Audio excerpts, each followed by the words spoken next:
Reading history keeps a record of items you have checked out through your account. By default, your reading history will not start tracking until you opt into it.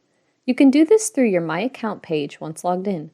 In the left side menu options list, choose Reading History. From there, you will find a description of the My Reading History feature. If you understand and agree to the terms, you can start using the feature by clicking Start Recording My Reading History.